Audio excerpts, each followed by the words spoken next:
Okay, welcome everybody on behalf of the Green European Foundation and also think tank Oikos on this, let's call it a seminar, a digital seminar. And it's happening in the framework of the project Cities as Places of Hope in Europe. Because as you all know, if you look at the European Union, you can look at it at the level of nation states working together and sometimes not working together.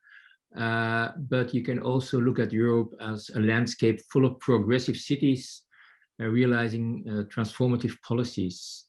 And if we look at Belgium, I think Ghent is one of these cities really implementing transformative policies as member of many networks with other cities. You can name them in the north from Helsinki to the south from Barcelona.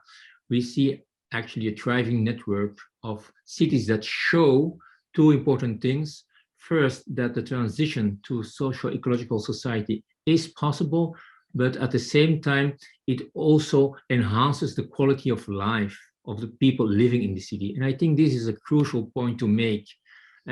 Of course, transition is difficult. You have to change things. Not everybody likes changes, but at the same time, when it enhances the quality of life, people also will support it.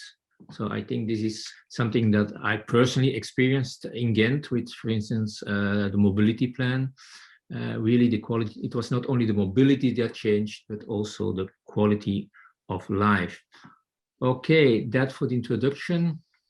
We had invited two vice mayors of the city of Ghent, Tine Heyse and Filip Watteeuw.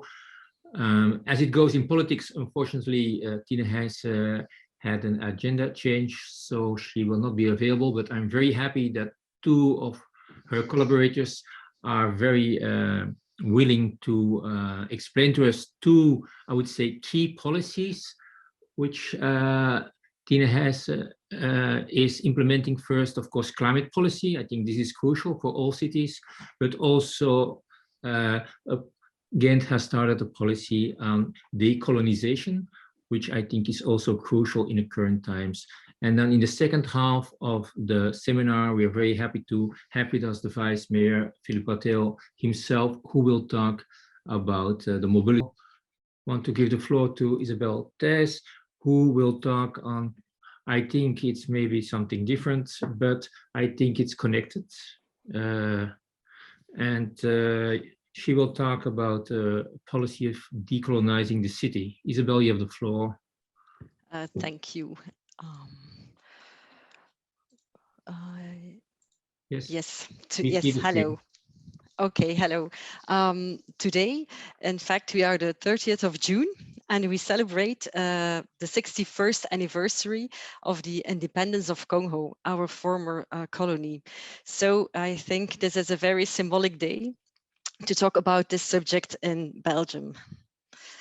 As with many local governments, the topic came on the political agenda through the public space. And in fact, already in April 2019, there was a question in the city council to change the name of the King Leopold II Avenue. Under his rule, there were many cruelties and atrocities against the people of Congo.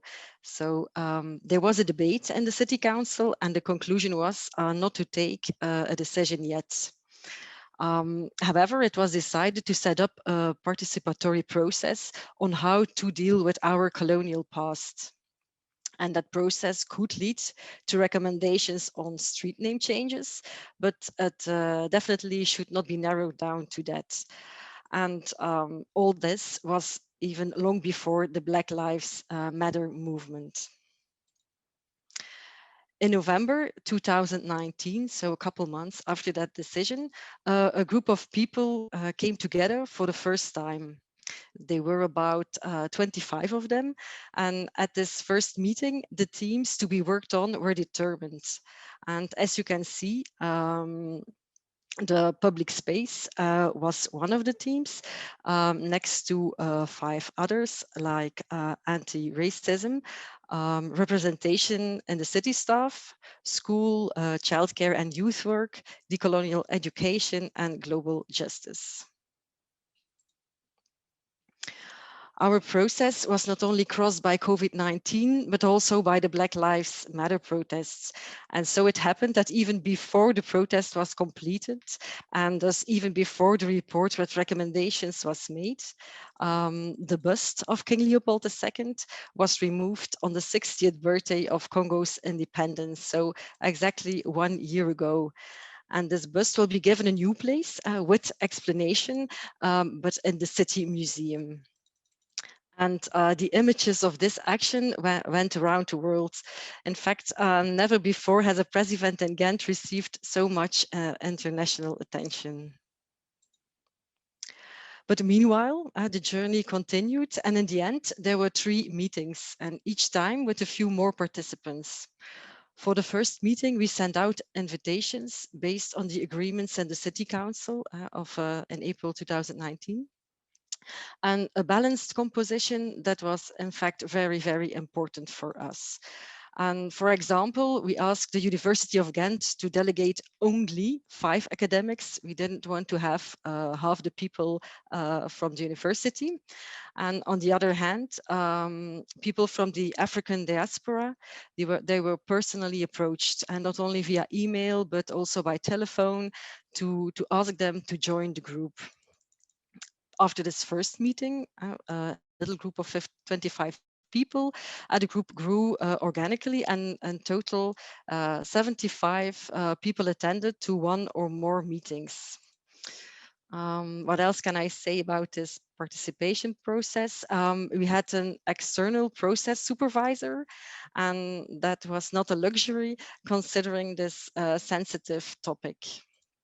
And the meetings, they were prepared with a core group of volunteers and a steering committee of civil servants and cabinet members. They monitored the entire process. At the end of the process, after 1 year, 1.5 years, a report with recommendations was delivered. And some recommendations had already been implemented.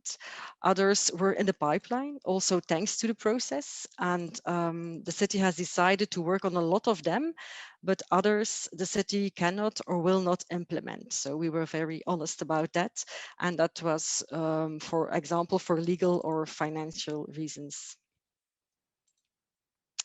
And just to give you an idea, here are some of their recommendations. For example, organize practical tests on labor and housing markets. Recognize ethnic profiling in the police force. And the recommendations were about the city's recruitment policy, an inclusive St. Nicholas celebration, decolonizing the library, active bystander training, street names, art in the public space, and so on. Those they were very, very wide.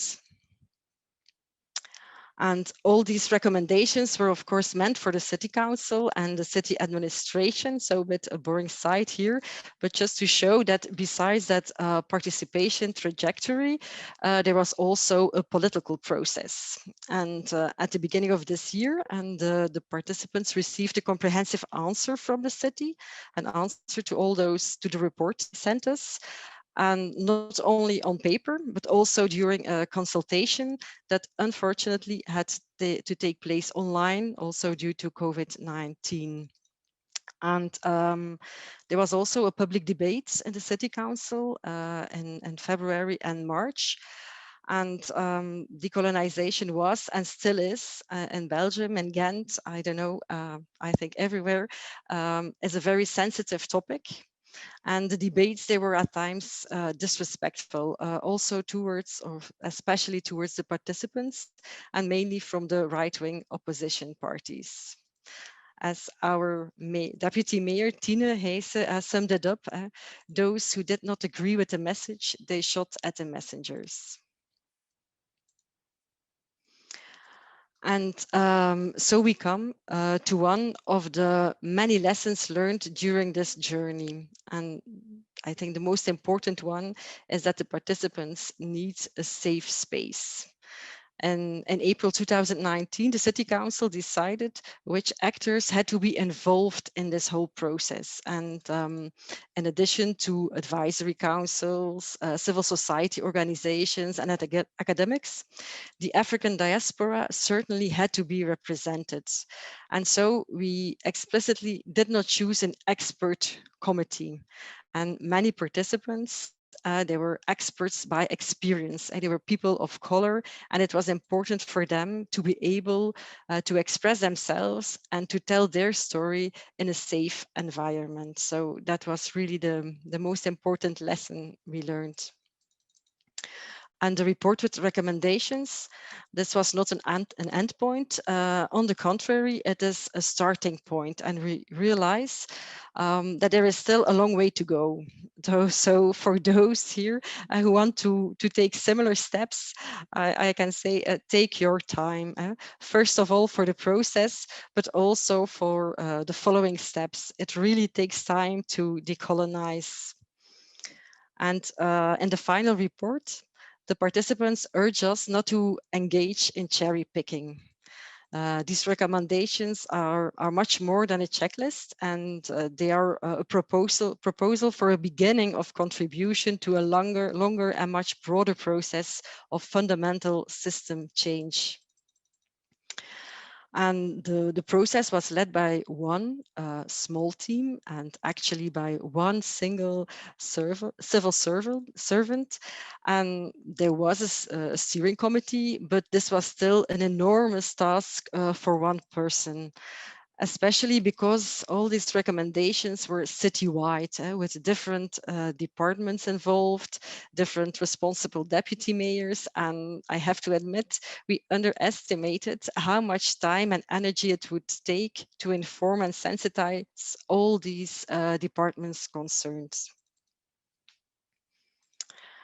And of course, the aim is not only to inform and sensitize internally, this in the city, we also want to do this for the population of Ghent. And together with some volunteers from our trajectory, we organized a festival on decolonization last week. And all week long, all kinds of activities were organized. Workshops, webinars, a debate, a Congo walk, slam poetry. And I think it's a first small step towards informing the people of Ghent. And so this is already my last slide. I could not find a picture in English, but this one sums it up nicely. Decolonize is a verb. So it is a verb, it is a search process, and the city of Ghent is committed to decolonization and will take the necessary steps to anchor this horizontally within the organization. But these are the first steps in a transition to an inclusive city in which every citizen of Ghent feels recognized and acknowledged. It's a starting point with commitments for this political term, but also a permanent mission and an ongoing process. So it really needs our attention and time. So yes, this was my brief presentation about this project. What I wanted to say is that this is maybe something more recently, but I think it's also a crucial part of the transformative process, preparing the city for the future and really building a social, ecological society. And it also shows that, yes, it's not always easy. And if you start with it, you see that there are quite some heavy debates in the city, but that's also, I think, part of the change, being able to deal with public debates.